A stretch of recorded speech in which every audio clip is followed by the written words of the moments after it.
Bienvenue à la lecture à voix haute. On continue notre lecture d'Arsène Lupin de Maurice Leblanc. Et vous pouvez voir ici.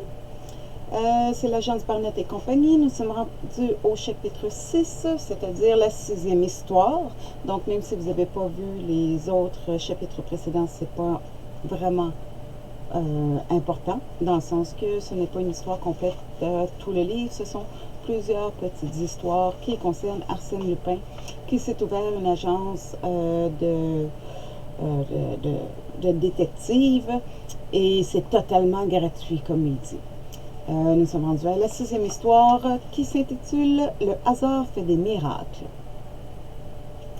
Chargé d'éclaircir l'affaire du vieux donjon et muni des renseignements nécessaires, l'inspecteur Béchoux prit le train du soir pour le centre de la France et descendit à Guéret, d'où une voiture l'amena le lendemain matin au bourg de Mazurec. Il commença par une visite au château, ancienne et vaste demeure construite sur un promontoire qu'entourait une boucle de la Creuse. Georges Cazévon y habitait. Riche industriel, président du Conseil général, homme considérable par ses relations poétiques, âgé tout au plus de 40 ans et bel homme, Georges Cazévon avait un masque vulgaire et des allures rondes qui commandaient le respect. Tout de suite, comme le vieux donjon faisait partie de son domaine, il voulut y conduire Béchoux. Il fallait d'abord traverser un beau parc, planté de châtaigniers, et l'on arrivait à une formidable tour en ruine. Seul vestige qui resta du Mazurec féodal et qui s'élançait dans le ciel des profondeurs même du défilé où la Creuse tournait lentement sur un lit de roches écroulées. Je viens de me rendre compte que mon mini-ventilateur vous cause peut-être un problème avec le son. Je vais donc couper ceci, en espérant que vous avez bien compris qu'on retrouve l'inspecteur Béchoux. Sur l'autre rive, qui appartenait à la famille d'Alescar, se dressait à 12 mètres de distance, formant comme une digue, un mur de gros moellons, tout luisant d'humidité, qui surmontait 5 ou 6 mètres plus haut une terrasse bordée d'un balcon et où aboutissait une allée du jardin. L'endroit était sauvage. C'est là que 10 jours auparavant, à 6 heures du matin, on avait trouvé sur la plus grosse des roches le cadavre du jeune comte Jean d'Alescar. Le corps ne portait d'autre blessure que celle qu'une chute peut produire à la tête d'un homme. Or, parmi les branches des arbres de la terrasse opposée, il en était une qui pendait, fraîchement cassée, le long du tronc. Dès lors, le drame se reconstituait ainsi. Juché sur cette branche, le comte était tombé dans la rivière. Donc, accident. Le permis d'inhumer avait été délivré. Mais que diable le jeune comte allait-il faire sur cet arbre demanda Béchoux. Regardez de plus haut et de plus près ce donjon qui était le berceau de la très vieille famille des Alescar, répondit Georges Cazévon. Et il ajouta aussitôt. Je ne vous en dirai pas plus, monsieur l'inspecteur. Vous n'ignorez pas que c'est sur ma prière instante que la préfecture de police vous a donné mission. Il y a en effet de mauvais bruits qui circulent, des calomnies qui m'atteignent directement et auxquelles je veux mettre fin. Faites votre enquête, interrogez, surtout sonnez à la porte de mademoiselle d'Alescar, sœur du jeune comte et dernière survivante de la famille. Et le jour de votre départ, venez me serrer la main. Béchoux ne perdit pas de temps. Il explora le pied de la tour, pénétra dans le cercle de décombres accumulés à l'intérieur par l'éboulement des planchers et de l'escalier, puis regagna le bourg.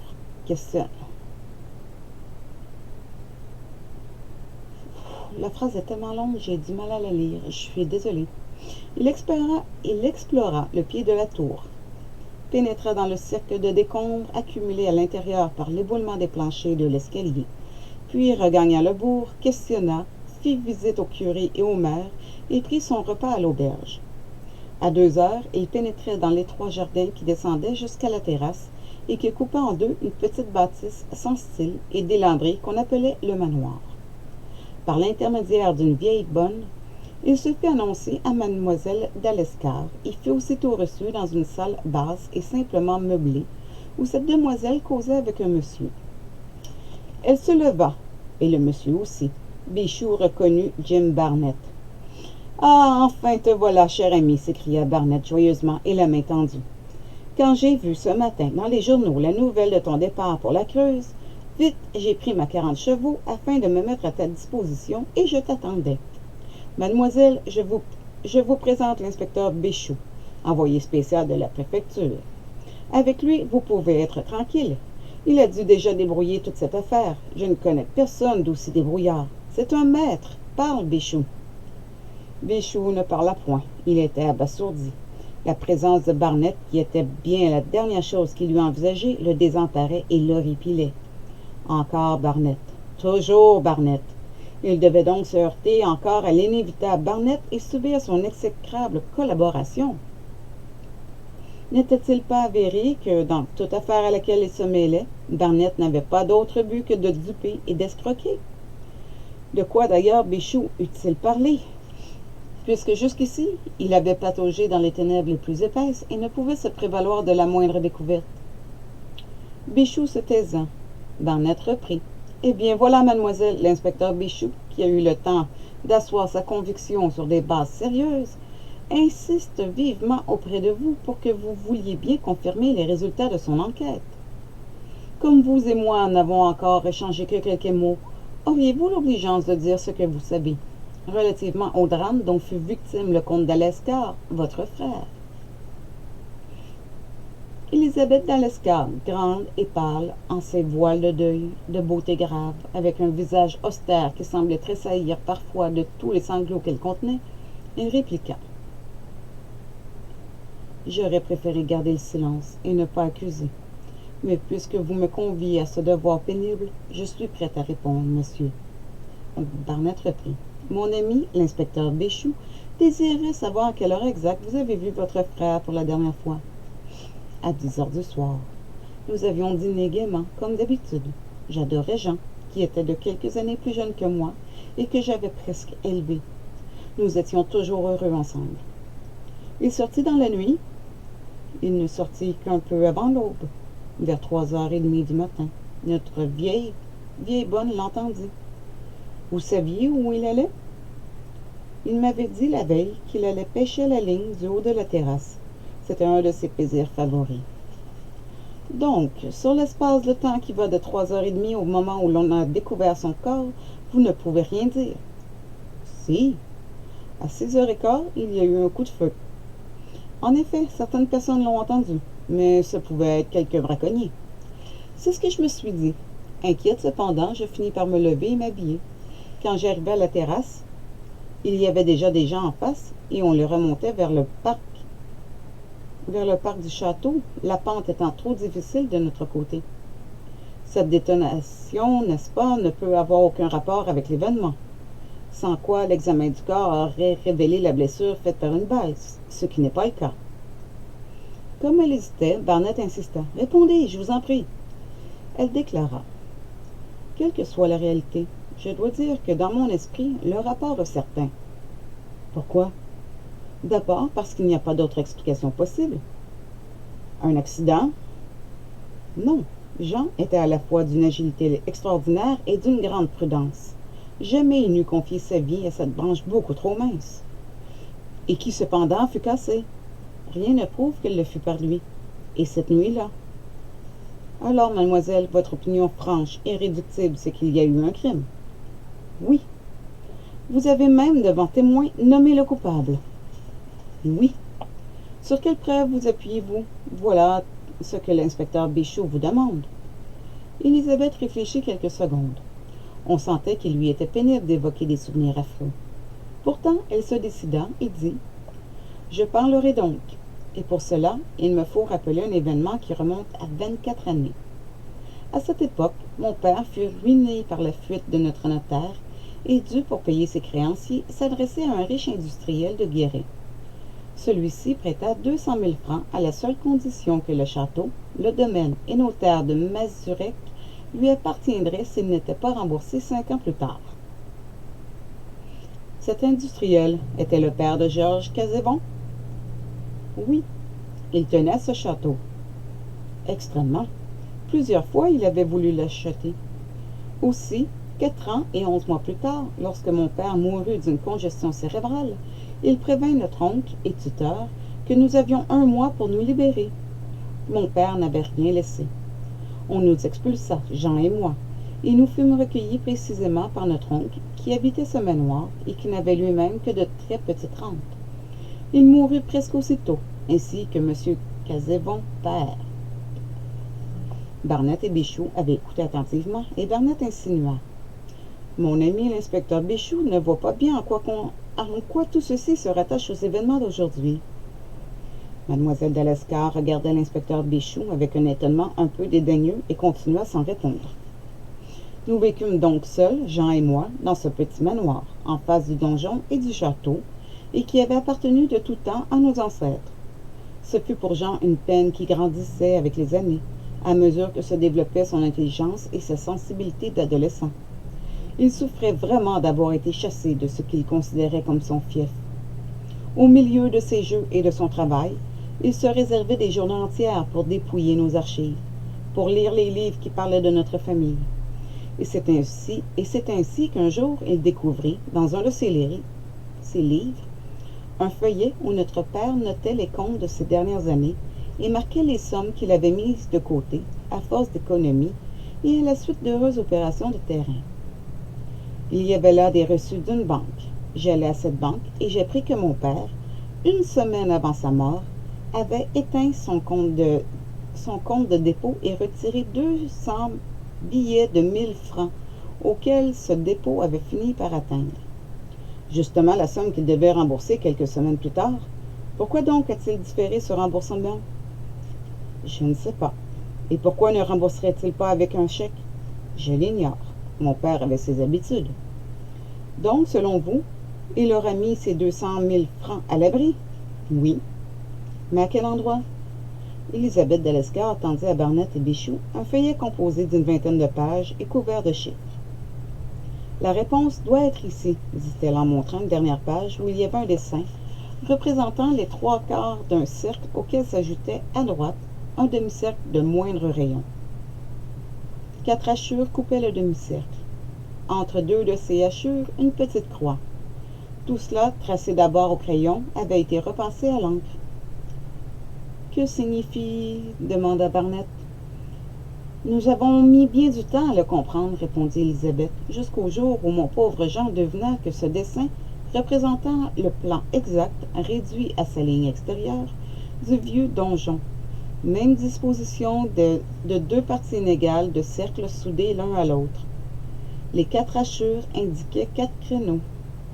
Et la croix, acheva Barnett, indique l'endroit où le comte de Lascar avait caché ses 200 billets en attendant le jour de l'échéance. Oui, déclara nettement la jeune fille. Barnett réfléchit, examina le document et conclut.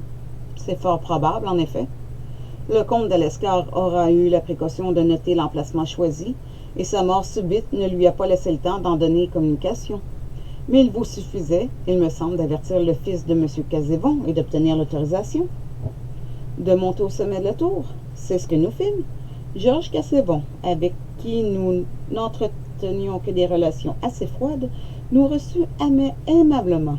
Mais comment monter au donjon? L'escalier s'est écroulé il y a 15 ans. Les pierres se disjoignent. Le sommet s'effrite. Aucune échelle, ni aucun ensemble d'échelles liées ensemble n'aurait pu atteindre des créneaux situés à 30 mètres de hauteur. Il ne fallait pas songer à une escalade. Il y eut, entre nous, des conciliabules et des épauges de plans qui durèrent plusieurs mois et qui aboutirent à une fâcherie, n'est-ce pas, dit Barnett. Oui, fit-elle en rougissant. Georges Casevon s'éprit de vous et demanda votre main. Refus, brutalité de sa part, rupture. Jean d'Alescar n'eut plus le droit de pénétrer dans le domaine de Mazurek. C'est ainsi, en effet, que les choses se passèrent, dit la jeune fille. Mais mon frère ne renonça pas. Il voulait cet argent. Il le voulait pour acheter une partie de notre domaine, ou pour me constituer, disait-il, une dot qui me permettrait de me marier à mon gré. Cela devint chez lui une obsession. Il vécut en face de la tour. Il en contemplait inlassablement le sommet inaccessible. Il inventait 1000 moyens d'y parvenir. Il s'exerça au tir à l'arc, et le matin, dès l'aube, Il envoyait des flèches munies d'une ficelle avec l'espoir que la flèche retomberait de telle manière qu'une corde pourrait être attachée à la ficelle et hissée jusqu'en haut. 60 mètres de corde même étaient préparés. Tentative sans résultat et dont l'échec le désespérait. La veille encore de sa mort, il me disait « Si je m'acharne, vois-tu, c'est que je suis sûr du résultat. Quelque chose de favorable aura lieu. Il se produira un miracle, j'en ai le pressentiment. Ce qui est juste arrive toujours par la force d'événements ou par la grâce de Dieu. » Barnett reprit. « Vous croyez donc, en définitive, qu'il mourut au cours d'un nouvel essai? » « Oui. » « La corde n'est plus où il l'avait mise? » « Si. » « Alors, quelle preuve? » « Cette détonation, Georges Casevon, ayant surpris mon frère, aura tiré. »« Oh, oh, oh !» s'écria Barnett. « Vous pensez que Georges Casevon est capable d'agir ainsi? »« Oh oui. C'est un impulsif qui se domine, mais que sa nature peut pousser à des excès de violence. Au crime même. » « Pour quel motif aurait-il tiré? Pour dérober à votre frère l'argent conquis? » « Je ne sais pas, dit mademoiselle d'Alescar, et je ne sais pas non plus comment le meurtre a pu être commis, puisque le corps de mon pauvre Jean n'offrait aucune trace de blessure. Mais ma certitude est entière, absolue. Soit, mais avouez qu'elle est fondée sur une intuition plutôt que sur des faits, observa Barnett. Et je dois vous dire que sur le terrain judiciaire, cela ne suffit point. Il n'est pas impossible, n'est-ce pas, Béchou, que Georges Casevon, excédé, vous attaque en diffamation? Mademoiselle d'Alescar se leva. « Il importe peu, monsieur, répliqua-t-elle gravement. Je n'ai pas parlé pour venger mon pauvre frère, à qui le châtiment du coupable ne rendrait pas la vie, mais pour dire ce que je crois être la vérité. Si Georges Casevon m'attaque, libre à lui, je répondrai cette fois encore selon ma conscience. » Elle se tut, puis ajouta. « Mais il se tiendra tranquille, soyez sûr, monsieur. » L'entrevue était finie. Jim Barnett n'insista pas. Mademoiselle d'Alescar n'étant point une femme que l'on intimide. « Mademoiselle, dit-il, nous nous excusons d'avoir troublé votre solitude, mais il le fallait, hélas, pour l'établissement de la vérité, et vous pouvez être assuré que l'inspecteur Bichou tirera de vos paroles les enseignements qu'elles comportent. » Il salua et sortit. Bichou salua également et le suivit. Dehors, l'inspecteur, qui n'avait pas soufflé mot, continua de garder le silence. Autant peut-être pour protester contre une collaboration qui l'irritait de plus en plus, que pour dissimuler le désarroi que lui infligeait cette ténébreuse affaire. Barnett n'en fut que plus expansif. « Tu as raison, Béchou, et je saisis ta pensée profonde. Dans les déclarations de cette demoiselle, il y a, pardonne-moi cette expression, à boire et à manger. Il y a du possible et de l'impossible, du vrai et de l'invraisemblable. Ainsi, les procédés du jeune d'Alescar sont enfantins. Si ce malheureux enfant gagnait le sommet de la tour, et je serais tenté de le croire, contrairement à ton opinion secrète, c'est grâce à ce miracle inconcevable qu'il appelait de tous ses vœux, et que nous ne pouvons pas, nous, encore imaginer. Et le problème de l'art se pose ainsi. Comment ce jeune homme a-t-il pu, en l'espace de 2 heures, inventer un moyen d'escalader, le préparer, l'exécuter, redescendre et être précipité dans le vide par l'effet d'un coup de fusil qui ne l'a pas touché? Jim Barnett répéta songeusement. Par l'effet d'un coup de fusil qui ne l'a pas touché. Oui, Bichou, il y a du prodige dans tout cela. Barnett et Bichou se retrouvèrent le soir à l'auberge du village. Ils y dînèrent, chacun de son côté, et de même les 2 jours suivants, ils ne se virent qu'au repas. Le reste du temps, Bichou poursuivait son enquête et ses interrogations, tandis que Barnett, contournant le jardin du manoir, s'installa un peu plus loin que la terrasse, sur un talus de gazon d'où il apercevait le vieux donjon et la rivière de la Creuse. Il pêchait ou fumait des cigarettes en rêvassant. Pour découvrir un miracle, il faut moins en chercher les traces qu'en deviner la nature. Quel secours Jean d'Alescar avait-il pu trouver dans la faveur des circonstances? Mais il alla le 3e jour à Guéret, et il y alla comme un homme qui sait d'avance ce qu'il va faire et à quelle porte il veut frapper. Enfin, le 4e jour, il rencontra Béchou, qui lui dit « J'ai terminé mon enquête. »« Moi aussi, Béchou, répondit-il. Je rentre donc à Paris. Moi aussi, Béchou, et je t'offre une place dans mon auto. Soit, j'ai rendez-vous dans 3 quarts d'heure avec M. Casevon. Je t'y retrouverai, dit Barnett. J'en ai assez de ce patelin. Il régla sa note à l'auberge, se dirigea vers le château, visita le parc et fit passer à Georges Casevon sa carte sur laquelle il avait inscrit « Collaborateur de l'inspecteur Béchoux ». Il fut reçu dans un vaste hall qui occupait toute une aile et que décoraient des têtes de cerf, des panoplies d'armes variées, des vitrines de fusils et des diplômes de tireurs et de chasseurs. Georges Casevon l'y rejoignit. « L'inspecteur Béchoux, dont je suis l'ami, dit Barnett, doit me retrouver ici. Nous avons poursuivi de concert toute l'enquête et nous repartons ensemble. » « Et l'avis de l'inspecteur Béchoux? Demanda Georges Casevon. « Il est formel, monsieur. Rien, absolument rien, ne permet de considérer cette affaire autrement qu'elle ne le fut. Les bruits recueillis ne méritent aucun crédit. Mademoiselle de Lescart? Mademoiselle de Lescart, selon l'inspecteur Béchoux, est éprouvée par la douleur et ses propos ne résistent pas à l'examen. C'est également votre opinion, monsieur Barnett? Oh, moi, monsieur, je ne suis qu'un modeste auxiliaire, et mon opinion dépend de celle de Béchoux. Il déambulait dans le hall et regardait les vitrines, intéressé par la collection. « De beaux fusils, n'est-ce pas? » dit Georges Casevon. « Magnifique. Vous êtes amateur? J'admire l'adresse surtout. Et tous vos diplômes et certificats, les disciples de Saint-Hubert, les chasseurs de la Creuse, etc., prouvent que vous êtes un maître. C'est ce qu'on me disait hier à Guéret. On parle beaucoup de cette affaire à Guéret? Ma foi, non. Mais votre habileté de tireur y est proverbiale. » Il prit un fusil qu'il mania et soupesa. « Soyez prudent, dit Georges Casevon. C'est un fusil de guerre chargé à balles. À l'encontre des malfaiteurs? Des braconniers, plutôt. Vraiment, monsieur, vous auriez le courage d'en abattre un? Une jambe brisée nette, ça me suffirait. Et c'est d'ici, d'une de ces fenêtres, que vous tireriez?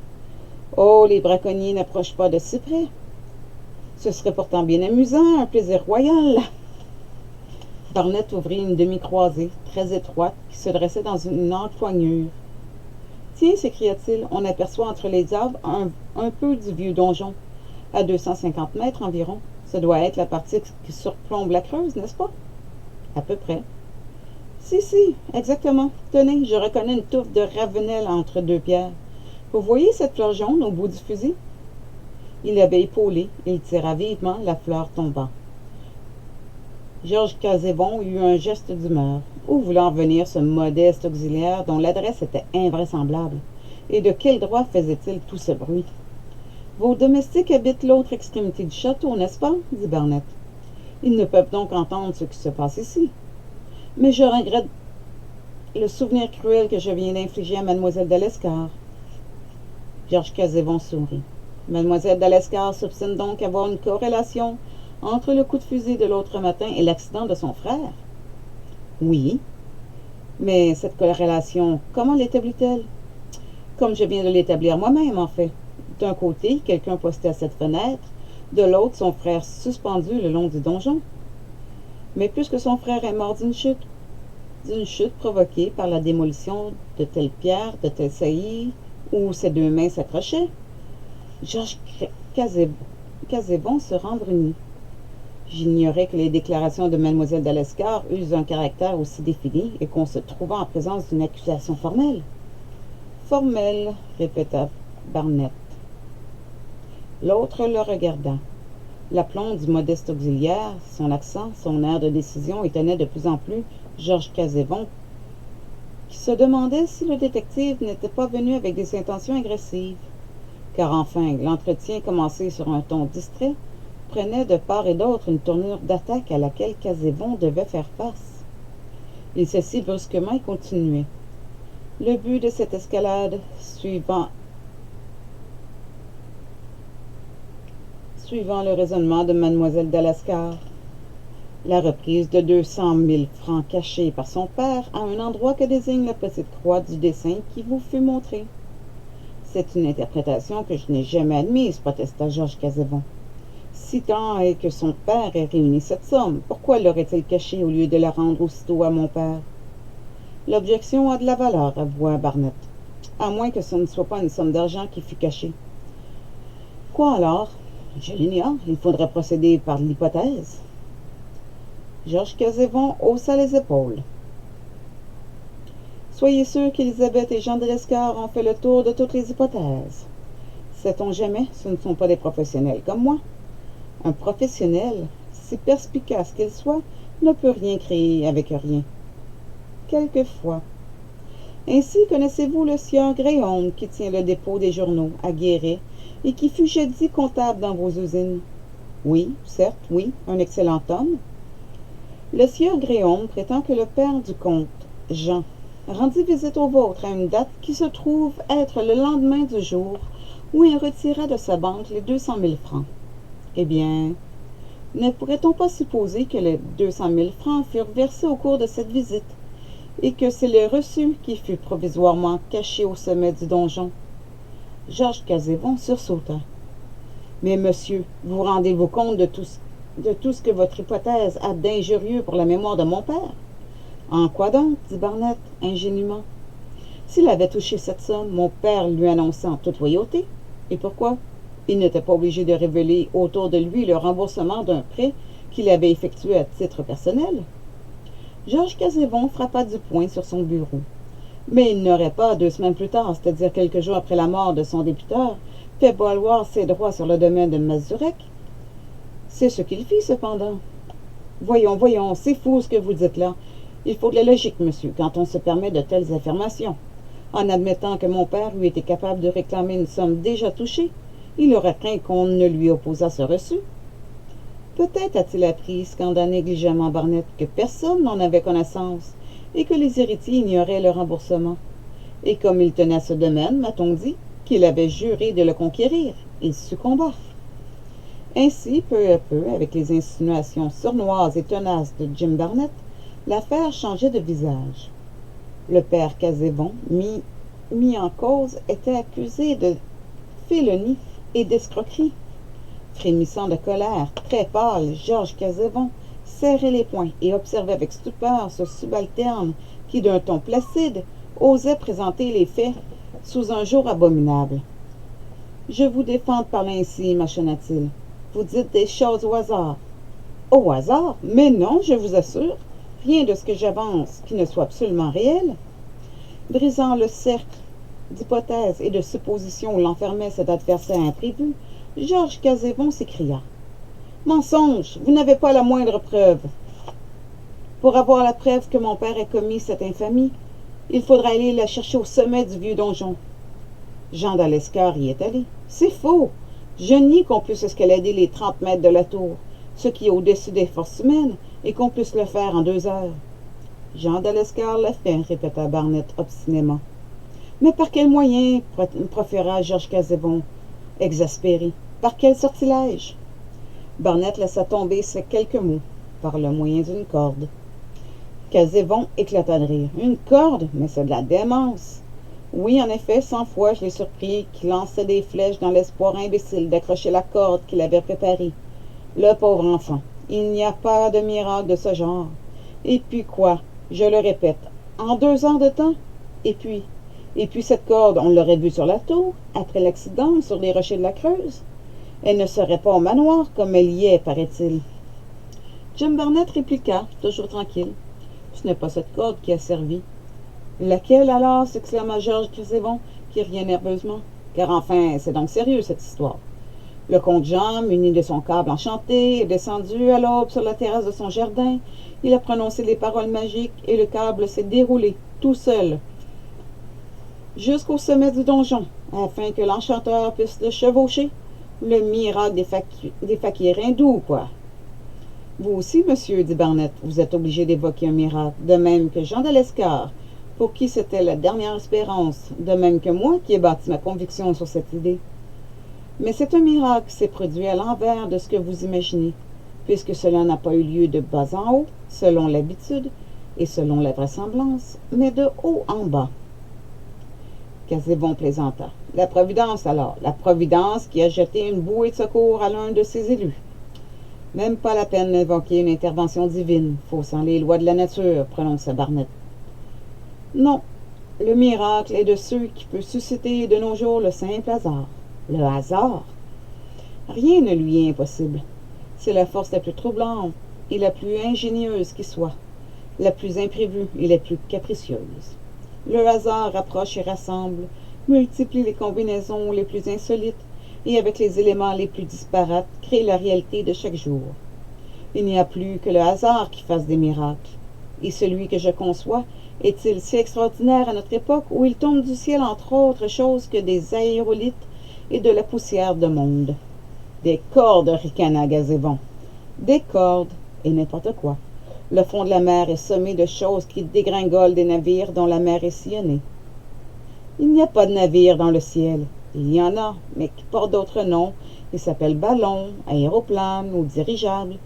Ils parcourent l'espace en tous sens, comme les autres parcourent la mer, et 1000 choses différentes peuvent en tomber ou être jetées de leur bord. Qu'une de ces choses soit un rouleau de cordes, et que ce rouleau s'accroche au créneau du donjon, tout s'explique. Explication facile.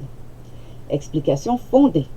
Lisez les journaux du pays, parus l'autre semaine comme je l'ai fait hier, et vous saurez qu'un ballon libre a survolé la région dans la nuit qui précédait la mort du comte Jean. Il allait du nord vers le sud, et il s'est délesté de plusieurs sacs de sable à 15 kilomètres nord de Guéret. Comment n'en pas déduire fatalement qu'il a jeté aussi un rouleau de corde, que l'une des extrémités de cette corde s'est engagée dans un arbre de la terrasse, que le comte Jean, pour l'en dépêtrer, a dû casser une branche, qu'il est descendu de la terrasse, et que tenant en main les deux extrémités et les liant l'une à l'autre, il a grimpé. Exploit difficile, mais qu'on peut admettre d'un garçon de son âge. Et alors, murmura Casébon, dont toute sa figure se crispait. Et alors, conclut Barnett, quelqu'un de fort, adroit comme tireur, et qui se trouvait ici, près de la fenêtre, apercevant cet homme suspendu dans le vide, tira sur la corde et la coupa. Ah! Fit soudainement Casébon. Voilà comment vous envisagez l'accident. Puis, continua Barnett, ce quelqu'un courut jusqu'à la rivière et fouilla le cadavre pour lui enlever le reçu, puis saisit vivement le bout du cadre qui pendait, attira tout le corps vers lui et alla jeter cette pièce à conviction dans quelque puits où la justice le retrouverait aisément. Maintenant, l'accusation se déplaçait. Le fils, après le père, devenait l'accusé. Un lien logique, certain, irréfutable, unissait le passé au présent. Casébon essaya de se dégager, et se révoltant soudain contre l'homme lui-même plutôt que contre ses paroles, il s'écria « J'en ai assez de ce système incohérent d'explications commodes et d'hypothèses saugrenues. Fichez-moi le camp. J'avertirai M. Bichou que je vous ai mis à la porte comme un maître chanteur que vous êtes. Si j'avais voulu vous faire chanter, dit-il en riant, j'aurais commencé par exhiber mes preuves. » Casébon proféra hors de lui. « Vos preuves, est-ce que vous en avez? Des mots? Oui, des balivernes, sûr. Mais une preuve, une seule preuve qui vous permet de parler. Allons donc, des preuves? Il n'y en a qu'une qui sera valable. Il n'y en a qu'une qui nous confondrait, mon père et moi. Tout votre échafaudage de sottises s'écroule si vous ne l'avez pas. Et vous n'êtes qu'un mauvais plaisant. Laquelle? Le reçu, parbleu. Le reçu signé de mon père. Le voici, dit Barnett en déployant une feuille de papier timbré aux plis usés et jaunis. C'est bien l'écriture de votre père, n'est-ce pas? Et le texte est formel. Je, sous-signé Casébon Auguste, reconnais avoir reçu de M. le comte d'Alescard la somme de 200 000 francs que je lui avais prêtée. Ce remboursement le libère, sans contestation possible, de l'hypothèque qu'il m'avait consentie sur son château et sur ses terres. La date correspond au jour indiqué par le sieur Gréaume. La signature y est, donc la pièce est indiscutable, et vous deviez la connaître, monsieur, soit par des aveux de votre père, soit par des documents secrets laissés par lui. La découverte de cette pièce, c'était la condamnation de votre père, la vôtre aussi, et votre expulsion du château, auquel vous tenez comme y tenait votre père. C'est pourquoi vous avez tué. Si j'avais tué, balbutia Casébon, j'aurais repris ce reçu. Vous l'avez cherché sur le corps de votre victime. Il n'y était plus. Par prudence, le comte Jean l'avait attaché à une pierre qu'il jeta du sommet de la tour et qu'il eut ramassé ensuite. C'est moi qui le retrouvai près de la rivière, à 20 mètres de distance. Barnett n'eut que le temps de reculer. Georges Casébon avait essayé de lui arracher le document. Un moment, les deux hommes s'observèrent. Barnett prononça. Un tel geste est un aveu. Et quelle aberration dans votre regard! En de tels instants, comme me l'a dit mademoiselle de Lescar, vous êtes évidemment capable de tout. C'est ce qui vous est arrivé l'autre jour, quand vous avez épaulé, à votre insu presque. Allons, dominez-vous. On sonne à la grille, c'est l'inspecteur Béchoux, et vous avez peut-être intérêt à ce qu'il ne sache rien. Un moment passa. À la fin, Georges Casevon, dont les yeux conservaient une expression d'égarement, chuchota. Combien? Combien pour ce reçu? Il n'est pas à vendre. Vous le gardez? Il vous sera rendu à certaines conditions. Lesquelles? Je vous les dirai devant l'inspecteur Béchoux. Si je refuse d'y souscrire, je vous dénonce. Vos allégations ne tiennent pas debout. Essayez. Georges Casevon dut sentir toute la force et l'implacable volonté de son adversaire, car il baissa la tête. Au même moment, un domestique introduisait Béchoux. L'inspecteur, qui ne s'attendait pas à voir Barnett au château, fronça les sourcils. De quoi diable les deux hommes conversaient-ils? Est-ce que cet odieux Barnett avait osé contredire d'avance ses assertions à lui, Béchoux? Cette crainte le rendit d'autant plus affirmatif dans son témoignage, et serrant avec affection la main de Georges Casevon, il formula. « Monsieur, je m'étais promis de vous donner à mon départ le résultat de mes recherches et le sens du rapport que je ferai. Ils sont entièrement conformes à la façon dont l'affaire fut considérée jusqu'ici. » Et reprenant les termes mêmes employés par Barnett, il ajouta « Les bruits propagés contre vous par mademoiselle d'Alescar ne méritent aucun crédit. » Barnett approuva. « Très bien, c'est exactement ce que j'avais annoncé à M. Casevon. Une fois de plus, mon maître et ami Béchoux fait preuve de son habitude perspicacité. Je dois dire d'autre part que M. Casevon a l'esprit de répondre de la manière la plus généreuse aux calomnies dont il est l'objet. Il restitue à mademoiselle d'Alescar le domaine de ses ancêtres. » Béchoux parut recevoir un coup de masse. « Hein?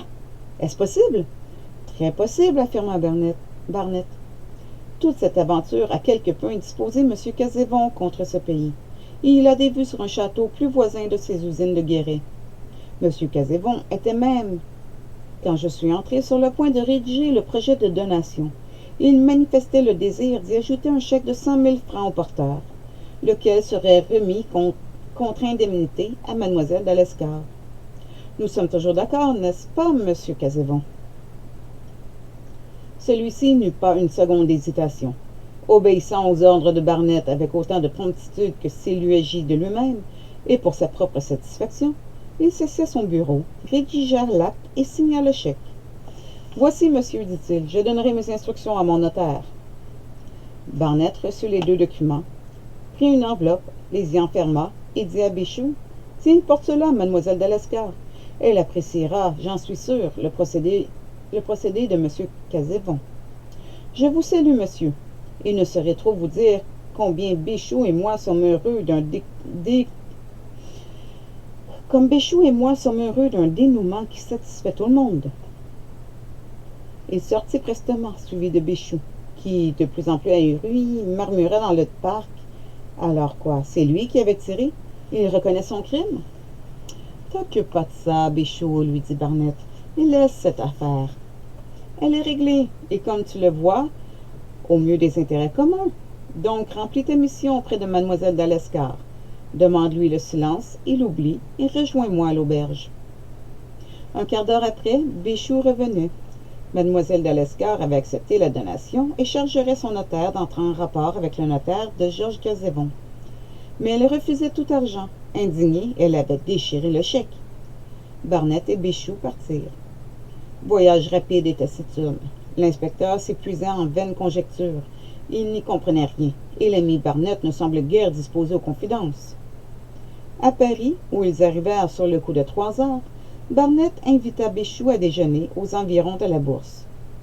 Béchoux, inerte, incapable de secouer sa torpeur, accepta. « Commande, dit Barnett, j'ai une petite course à faire. » L'attente ne fut pas longue. Ils mangèrent copieusement. Tout en buvant son café, Béchoux prononça. « Il faudra que je renvoie à M. Casevon les morceaux du chèque.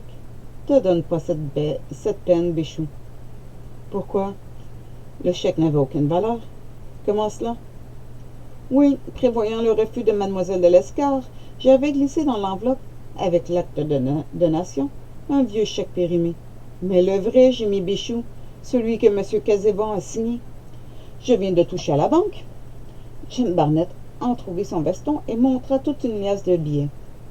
La tasse de Bichou lui tomba des mains. Cependant, il se domina. Ils fumèrent assez longtemps, l'un en face de l'autre. À la fin, Jim Barnett dit « En vérité, Bichou, notre collaboration a été fructueuse jusqu'ici. Autant d'expéditions, autant de succès favorables à l'accroissement de mes petites économies. Je te le jure, je commence à être gêné vis-à-vis de toi, car enfin nous travaillons ensemble et c'est moi qui palpe. Voyons, Bichou, qu'est-ce que tu dirais d'une place d'associé dans la maison? Agence Barnett et Bichou. Hein, cela ne sonnerait pas mal. Bichou lui lança un regard de haine. Jamais il n'avait exécré un homme à ce point. Il se leva, jeta un billet sur la table pour payer l'addition, puis mâchonna en s'en allant. Il y a des moments où je me demande si cet individu-là n'est pas le diable lui-même. C'est ce que je me demande aussi parfois, dit Barnett en riant. Voilà qui termine le chapitre 6 de Arsène Lupin, l'agence Barnett et compagnie.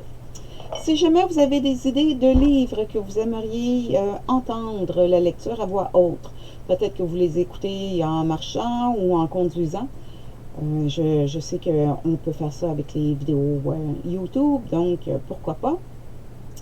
Si vous avez des lectures qui vous intéressent, faites-moi en part dans les commentaires, dans le chat, il n'y a pas de problème. Ça va me faire plaisir. Puis si je ne l'ai pas dans toutes mes collections, parce que j'ai comme pas mal de livres, j'irai chercher à la bibliothèque, c'est pas un problème. Évidemment, ce sera un chapitre à la fois pour ne pas faire des vidéos trop longues. On se revoit demain. Bonne journée à tous!